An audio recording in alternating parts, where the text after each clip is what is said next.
نحمدہ و نصلی علی رسول الکریم اما بعد اعوذ باللہ من الشیطان الرجیم بسم اللہ الرحمن الرحیم سبح اسم ربک الاعلی الذی خلق فسوی والذی قدر فہدی والذی اخرج المرعی فجعلہ غثاء احوی سنقرئک فلا تنسى إلا ما شاء الله إنه يعلم الجهر وما يخفى ونيسرك لليسرى فذكر إن نفعت الذكرى سيذكر من يخشى ويتجنبها الأشقى الذي يصلى النار الكبرى ثم لا يموت فيها ولا يحيا قد أفلح من تزكى وذكر اسم ربه فصلى بل توصلون الحياة الدنيا والآخرة خير وأبقى إن هذا لفي الصحف الأولى صحف إبراهيم وموسى۔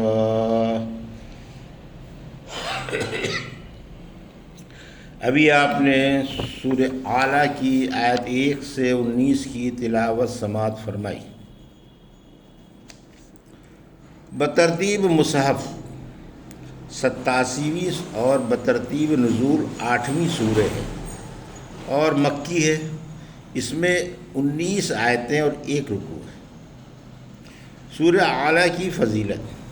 براء بن عازب کہتے ہیں، میں نے آپ کے آنے سے پہلے ہی یہ اور اس جیسی چند صورتیں یاد کر لی تھیں۔ آپ کو یہ صورت بڑی پیاری تھی۔ آپ نے معاذ رضی اللہ تعالیٰ عنہ سے فرمایا تھا کہ تم نے اعلیٰ شمس اور لیل کے ساتھ نماز کیوں نہیں پڑھائی؟ آپ عیدین میں اور اگر جمعے کی عید ہوتی تو عید و جمعے میں یہ اور غاشیہ پڑھا کرتے تھے۔ صدیقہ رضی اللہ تعالیٰ فرماتی ہیں، آپ وتر میں اعلیٰ، کافرون اور اخلاص پڑھا کرتے تھے۔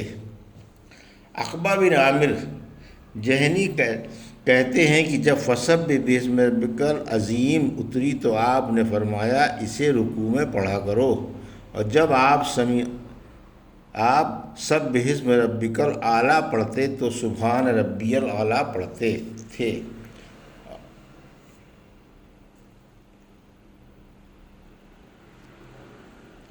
پیش ہے ان آیتوں کا ترجمہ اور تفسیر ابن کثیر سے۔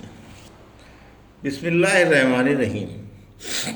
سبح اسم ربک الاعلیٰ آیت 1، الذی خلق فسوی آیت 2، والذی قدر فہدی آیت 3، والذی اخرج المرعی آیت 4، فجعلہ غثاء احوی آیت 5، سنقرئک فلا تنسى آیت 6، الا ما شاء اللہ انہ یعلم الجہر وما یخفی آیت 7، ونیسرک للیسری آیت 8، فذکر ان نفعت الذکری آیت 9، سیذکر من یخشی آیت 10، ویتجنبها الاشقی آیت 11، الذی یصلی النار الکبری آیت 12، ثم لا یموت فیہا ولا یحییٰ آیت 13۔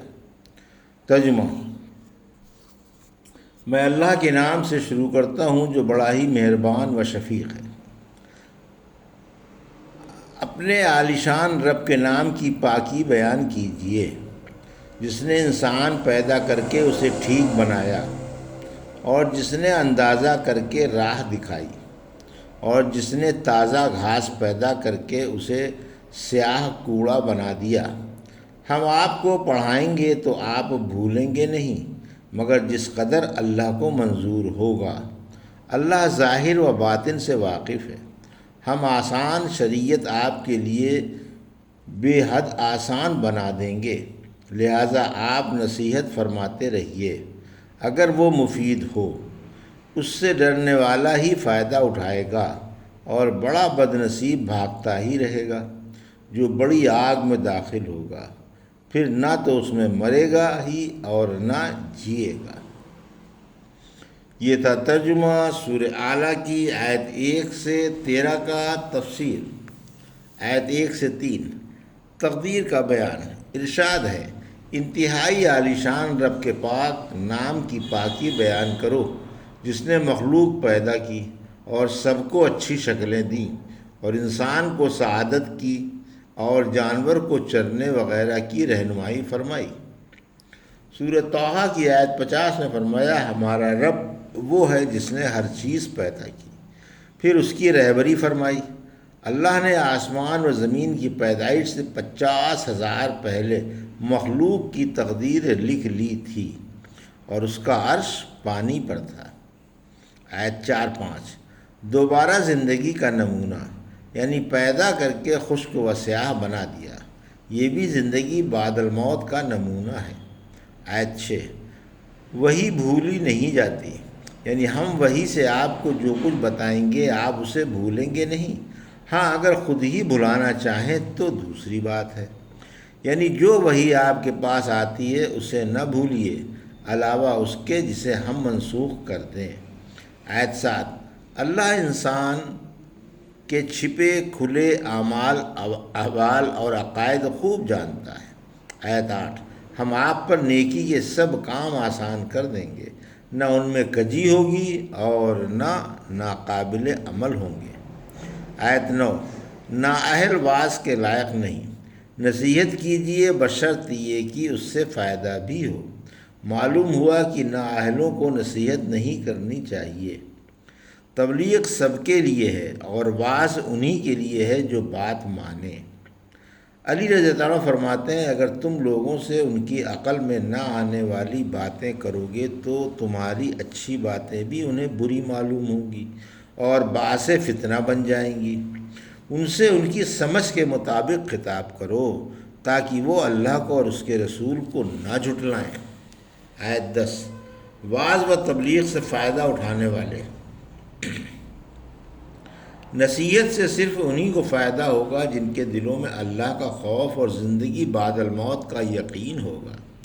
آیت 11 بدبخت تو اس سے کتراتے ہی رہیں گے، یہ جہنم میں جانے والے ہیں جہاں نہ راحت کی زندگی ملے گی اور نہ موت ہی آئے گی، بلکہ دائمی عذاب اور ابدی برائی میں مبتلا رہیں گے۔ آیت 12-13 جن پر اللہ کا رحم ہوگا وہ آگ میں گرتے ہی مر جائیں گے۔ دائمی جہنمی کو نہ تو موت ہی آئے گی اور نہ کارآمد حیات ہی ملے گی، ہاں اللہ جن پر رحم کرنا چاہے گا وہ آگ میں گرتے ہی جل کر مر جائیں گے، پھر سفارش کرنے والے ان کی راکھ اٹھا لائیں گے اور نہر حیات میں ڈال دیں گے جہاں سے جنت کی نہروں کا پانی گزرتا ہے، پھر وہ اس پانی سے اس طرح زندہ ہو جائیں گے جیسے پڑا ہوا دانہ نالی کے کنارے پر کوڑے میں اگ آتا ہے، پہلے زرد ہوتا ہے پھر سبز۔ صحابہ اس طرح بولے، آپ تو اس طرح فرما رہے ہیں جیسے جنگل سے واقف ہوں۔ کافروں کو جہنم میں موت نہیں۔ سورہ زخرف کی آیت 77 میں فرمایا، جہنمی دھاڑ دھاڑ کر رہیں گے کہ اے داروغہ جہنم اللہ سے کہہ کر ہمیں موت دلوا دیجئے۔ داروغہ جواب دے گا تم اسی حالت میں رہو گے۔ سورہ فاطر کی آیت 36 میں فرمایا، نہ تو انہیں موت آئے گی اور نہ عذاب ہی کم ہوں گے۔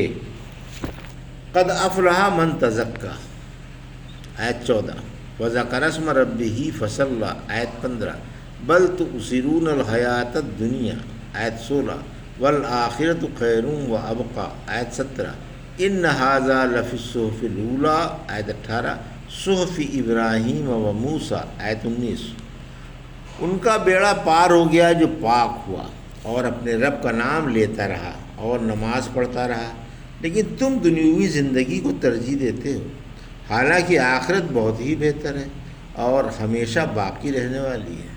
یہ بیان پہلی کتابوں میں بھی ہے، یعنی ابراہیم و موسیٰ کی کتابوں میں۔ یہ تھا ترجمہ آیت 14 سے 19 کا تفسیر۔ توحید و رسالت اور نماز پر فلاح موقوف ہے۔ جس نے اپنا دل برے اخلاق سے پاک کر لیا، احکام کی تابعداری کی اور اللہ کی رضا کے لیے نماز قائم کی، وہ واقعی فلاح پائے گا۔ ایک دفعہ رحمت عالم صلی اللہ علیہ وسلم نے یہ آیت پڑھ کر فرمایا کہ جو شخص اللہ کے ایک ہونے کی گواہی دے، اس کے سوا کسی کی عبادت نہ کرے، میری رسالت مان لے اور 5 وقتہ نماز کی حفاظت کرے، وہ نجات پا لے گا۔ ابن عباس رضی اللہ عنہ فرماتے ہیں 5 وقتہ نماز مراد ہے۔ آیت 16-17، آخرت کے آگے دنیا کچھ نہیں، یعنی تم آخرت کی پرواہ نہیں کرتے بلکہ دنیا کو ترجیح دیتے ہو، حالانکہ تمہارا فائدہ آخرت میں ہے۔ دنیا تو ہچ و فانی ہے اور آخرت قابل قدر و باقی ہے۔ رحمت عالم صلی اللہ علیہ وسلم نے فرمایا دنیا اس کا گھر ہے جس کا آخرت میں گھر نہ ہو، اور دنیا اس کا مال ہے جس کا آخرت میں مال نہ ہو، اور دنیا بیوقوفی ہی جمع کرتا ہے۔ ایک دفعہ ارفجہ ثقفی جب اس آیت پر پہنچے تو تلاوت چھوڑ کر ابن مسعود رضی اللہ عنہ کے سامنے اپنے ساتھیوں سے فرمانے لگے، سچ ہے، ہم نے دنیا کو آخرت پر ترجیح دی۔ لوگ خاموش رہے۔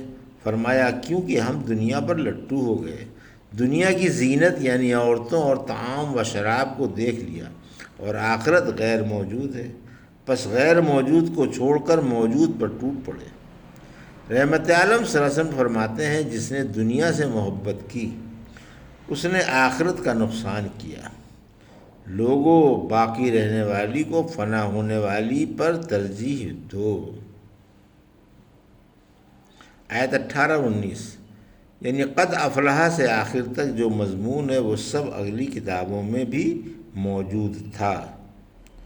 بفضل تعالیٰ سورہ اعلیٰ کی تفسیر تمام ہوئی۔